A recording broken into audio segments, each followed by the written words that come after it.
ಉಡುಪಿ ಶ್ರೀಕೃಷ್ಣ ಮಠಕ್ಕೆ ದೇವರ ದರ್ಶನಕ್ಕೆ ಬಂದ ಅಯ್ಯಪ್ಪ ಮಾಲಾಧಾರಿಗಳು ದಾಂಧಲೆ ನಡೆಸಿ ಮಠದ ಸಿಬ್ಬಂದಿ ದಿವಾನರಿಗೆ ಹಾಗೂ ಕರ್ತವ್ಯ ನಿರ್ವಹಿಸುತ್ತಿದ್ದ ಪೊಲೀಸ್ ಸಿಬ್ಬಂದಿಗೆ ಹಲ್ಲೆ ನಡೆಸಿರುವ ಘಟನೆ ಡಿಸೆಂಬರ್ 29ರಂದು ರಾತ್ರಿ ನಡೆದಿದೆ.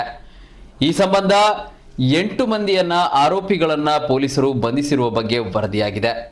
ಬಂಧಿತರು ಅಯ್ಯಪ್ಪ ಮಾಲಾಧಾರಿಗಳಾದ ಹೈದರಾಬಾದಿನ ಶಿವಕುಮಾರ, ವಿಶಾಲ್, ರಾಜು, ನವೀನ್ ರಾಜ್, ರವಿಕಿರಣ್, ಭಾನು, ಉಮೇಂದರ್, ರವಿಕಾಂತ್ ಎಂದು ಗುರುತಿಸಲಾಗಿದೆ.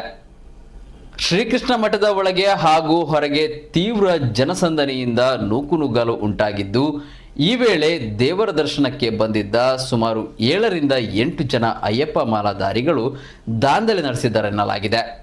ಅಲ್ಲದೆ ರಥಬೀದಿಯಲ್ಲಿ ನಡೆಯುವ ರಥೋತ್ಸವ ದೇವರ ಉತ್ಸವ ಮೂರ್ತಿ ಪಲ್ಲಕ್ಕಿಯೊಂದಿಗೆ ಕೃಷ್ಣ ಮಠದ ಮುಂಭಾಗದಿಂದ ಒಳಭಾಗಕ್ಕೆ ಬರುವ ವೇಳೆ ದಾಂಧಲೆ ನಡೆಸಿದ ಅಯ್ಯಪ್ಪ ಮಾಲಾಧಾರಿಗಳು ಕೃಷ್ಣ ಮಠದ ಸಿಬ್ಬಂದಿ ಜಗದೀಶ ಎಂಬವರಿಗೆ ಕೈಯಿಂದ ಹಲ್ಲೆ ಮಾಡಿದ್ದರು.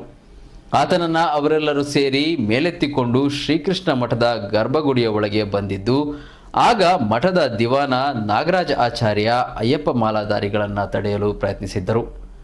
ಆಗ ಅವರೆಲ್ಲ ನಾಗರಾಜ್ ಆಚಾರ್ಯರ ಮೇಲೆ ಹಲ್ಲೆಗೆ ಮುಂದಾಗಿದ್ದಾರೆನ್ನಲಾಗಿದೆ.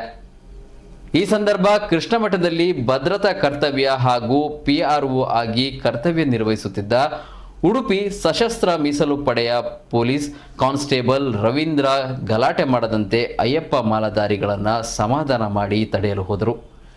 ಈ ವೇಳೆ ಅಯ್ಯಪ್ಪ ಮಾಲಾಧಾರಿಗಳು ಪೊಲೀಸ್ ಸಿಬ್ಬಂದಿಗೆ ಕೈಯಿಂದ ಮುಖಕ್ಕೆ, ಮೈಕೈಗೆ, ಕೆನ್ನೆಗೆ ಹಲ್ಲೆ ಮಾಡಿದರು. ಇದರಿಂದ ಅವರಿಗೆ ಗಾಯ ಉಂಟಾಗಿರುವುದಾಗಿ ದೂರಲಾಗಿದೆ. ಈ ಬಗ್ಗೆ ಕಾನ್ಸ್ಟೇಬಲ್ ರವೀಂದ್ರ ನೀಡಿದಂತೆ ಉಡುಪಿ ನಗರ ಪೊಲೀಸ್ ಠಾಣೆಯಲ್ಲಿ ಪ್ರಕರಣ ದಾಖಲಾಗಿದೆ.